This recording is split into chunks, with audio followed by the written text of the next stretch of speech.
मौसमी इन्हें ने लिखा है, प्रणाम Anant Shri. I came across a meditation while suffering physically. I came across a meditation, then I remember your words, यूं ही भी यूं ही नहीं होता। I have tried the meditation initially, I found it difficult to merge with light in meditation. I sometimes face dark energies in dreams. During that meditation I got an awareness those dark energies are my own hard feelings. Then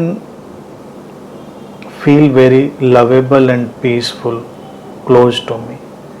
Enters in my body and gives me power to deal with hard feelings, and my stomach is a creator and head is a receiver of the light. Please guide why light's intensity fades when I experience unknown fears. I wish to overcome my fears and chose the light to empower my life.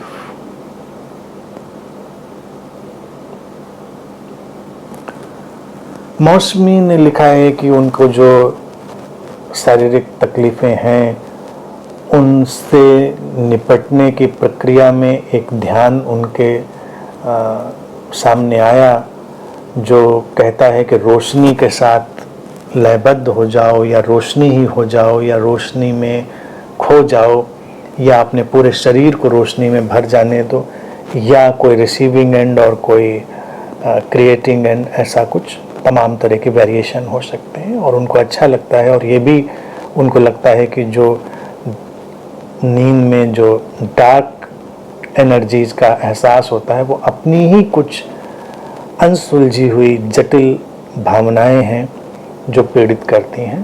तो अच्छा लग रहा है। बाकी और दो चार बातें तो मौसमी, अभी जब विज्ञान भैरव तंत्र के सूत्रों में हम लोग आगे बढ़ेंगे तो उसमें कुछ विधियां ऐसे भी आएंगी, प्रकाश से संबंधित विधियां, अंधकार से संबंधित विधियां, वो भी जीवन का एक पहलू है। तो जब हम उन विधियों पर आएंगे तब हम उनको विस्तार से सामने रखेंगे। अभी के लिए बस इतना समझो कि ये जो प्रकाश और अंधकार का पूरा फैलाव है हमारे जीवन में, इसकी भी अपनी एक सत्ता है, इसकी भी अपनी एक प्रेजेंस है। तो व्यक्ति ने जाने अनजाने प्रकाश और अंधकार से अपने तमाम मनोभावों को जोड़ा है। जैसे दिव्य भाव हों, प्लेजरेबल सुखद भाव हों तो उनको प्रकाश से जोड़ लेता है।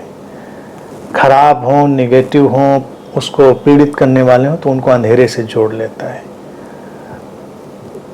तो इसलिए इसको इस भाषा में भी लोग प्रयोग करेंगे कि जो दिव्य वातावरण होगा उसको लाइट से जोड़ेगा और जो अदिव्य होगा उसको डार्क से। तो डार्क फोर्सेस और ऐसा डार्क एलिमेंट्स, ये सब चीज़ें पैदा हो जाती। भय होगा तो अंधेरे से जुड़ जाएगा। ये सब मनुष्य के विकास की यात्रा का एक हिस्सा है, इसको हमेशा ध्यान रखें। मनुष्य के अंतर मन में, उसके जहन में जो आज धीरे धीरे रिफाइन होकर, परिमार्जित होकर, विकसित होकर, इवॉल्व होकर सामने आता है, उसके बीज उसकी पूरी विकास की यात्रा में पड़े हैं। अंधेरा मनुष्य के लिए हमेशा डराने वाला रहा, क्योंकि जब वो विकसित हो रहा था उसने आग का अभी आविष्कार नहीं किया था। कहीं दुर्घटनावश आग दिख जाती थी जंगल में उसको। अंधेरा असुरक्षा का विषय था। सांप, बिच्छू, कोई जंगली जानवर, उनके लिए प्राणघातक हो सकता था। तो मनुष्य के भीतर कलेक्टिवली अंधेरे का एक बहुत गहरा भय बैठता चला गया। वो आज भी कायम है। आज भी अंधेरी रात में कोई व्यक्ति कहीं जा रहा हो, अंधेरी जगह हो, अंधेरा घर हो तो डरता है। आज जंगली जानवर कहीं नहीं बैठा है, लेकिन डरता है, तो भूत प्रेत का वो आविष्कार कर लेता है। हॉरर फिल्में हों तो उसमें वो अंधेरे का उपयोग करेंगे, ऐसी लाइट्स का उपयोग करेंगे व्यक्ति को। फिर जब मनुष्य ने आग का आविष्कार किया, पत्थरों के टकराने से उसने आग जलाना सीखा, आग को नियंत्रण में लिया कि हम उसको जब चाहें जला सकते हैं, तो आग ने उसको सुरक्षा दी। आग का जो प्रकाश था उसने उसको देखने में तैयार किया कि सांप बिच्छू देख सकता है, कीड़े मकोड़े देख सकता है, कौन जानवर उसकी तरफ आ रहा है, कौन आक्रमण करने वाला है, सब वो देख सकता है। तो आग ने उसको रक्षा करने वाली बन गई। तो ये इम्प्रेशन इतना प्राचीन बनता चला गया, से आज तक मनुष्य के मन प्राणों में शामिल है। एक तो ये इसका एवोल्यूशनरी फेज। फिर इन्हीं भावों को लेकर जब हम बहुत लंबा ताना बाना मानसिक रूप से बुन लेते हैं, तो अंधेरा और उजाला ये अलग अलग तरह से हमको प्रभावित करने लगते हैं। आज भी देखें भी, अंधेरा क्या है? विश्राम की तरफ जाने के लिए सब लाइट्स बंद कर दिया, अंधेरा कर दिए, तो आप फिर काम क्या करेंगे? रोशनी करें तो कुछ काम करेंगे। तो काम, एक्शन, प्रोडक्टिविटी वो सब रोशनी से जुड़ गए।